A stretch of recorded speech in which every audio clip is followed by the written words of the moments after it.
Hello friends, நம்ம இன்றைக்கி இதை பற்றி பார்க்க போகிறோம்னா மல்லி வரப்போகிற எபிசோடில் என்ன இன்ட்ரெஸ்டிங்கான சுவாரஸ்யமான விஷயம் நடக்க போதாங்க பார்க்க போகிறோம். வாங்க வீடியோக்குள்ளே போயிடலாம்.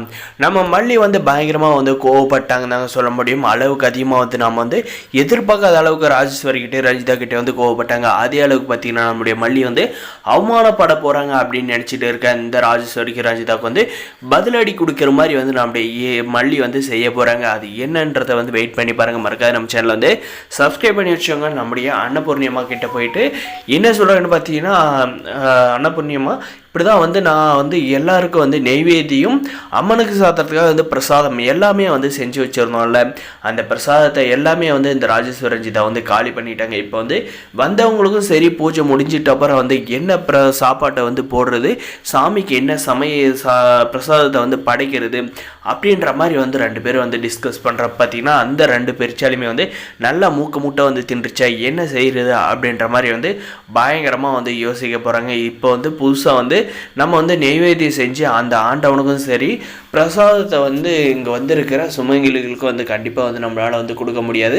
ஹோட்டல்லேருந்து வர வச்சாலுமே வாய்ப்பு இல்லையே, என்ன செய்கிறது அப்படின்ற மாதிரி நம்முடைய அன்னபூர்ணியமாவும் நம்முடைய மல்லி புலம்புறதை பார்த்தீங்கன்னா, இந்த ராஜேஸ்வரி ரஞ்சிதாவும் பார்த்து ரொம்பவுமே ஆனந்தப்பட்டுக்கிட்டே இருக்காங்க சொல்ல முடியும். எப்படியுமே நம்ம ஏகப்பட்ட பிளான் பண்ணி இந்த பூஜை இதெல்லாம் பூஜை புனஸ்காரத்தெல்லாம் நிப்பாட்ட முடியல. கடைசியில் வச்சம்பாரு ஆப்பு அப்படின்ற மாதிரி பார்த்தீங்கன்னா, நெய்வேத்தியத்தில் ஆப்பு வச்சுருக்கான் அப்படின்ற மாதிரி சந்தோஷத்தில் இருக்காங்க. கண்டிப்பாக இந்த இங்கே வந்திருக்கிறவங்க எல்லாமே மல்லியை காரி துப்ப போகிறாங்க. இதனால் விஜயுமே பயங்கரமாக கோவப்பட போகிறான். ஏன்னா இது உங்களுக்கு வந்தவங்களுக்கு கூட ஒழுங்காக பிரசாதம் சாப்பாடு செஞ்சு போட முடியலையா அப்படின்ட்டு சொல்ல போகிறாங்க. இதில் ஃபங்க்ஷன் நடத்த போகிறாங்க, கௌரவமாக வேறு சொன்னீங்களே அப்படின்ற மாதிரி எல்லாம் கேள்வி கேட்பாரு அப்படின்றதுல ரொம்ப ஆனந்தமாக இருக்காங்க. நம்முடைய வெண்பா குட்டி பார்த்தீங்கன்னா ஒரு முக்கியமான வேலையை பண்ணுறாங்க. அவங்க பண்ணுற வேலையால் சும்மா மாசு தாறு மாறுந்தாங்க சொல்ல முடியும். அப்படி என்னடா பண்ணிட்டாங்க அப்படின்னு கேட்டால், நம்முடைய பத்ரபாபுக்கும் நம்முடைய நாவுக்கும் பார்த்தீங்கன்னா நம்மளுடைய வெண்பா குட்டி கால் பண்ணி, ஏன் ஆண்டி அங்கிள் நீங்கள் மல்லி அம்மா தாலி பிரித்து கோக்குறதுக்கு ஃபங்க்ஷனுக்கு வரல, நீங்கள் வந்திருக்கலாம்ல அப்படின்ற மாதிரி சொல்கிறீங்க.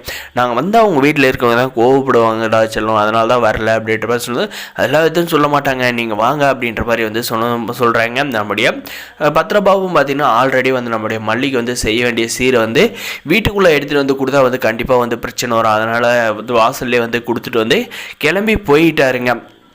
உண்மையிலேயே ஒரு அண்ணனுக்கு ஒரு தங்கச்சிக்கு இருக்கிற உறவில் பார்த்திங்கன்னா ரொம்பவுமே கஷ்டப்பட்டதுன்னா இந்த ஒரு சீனில் தான் நம்முடைய மல்லி.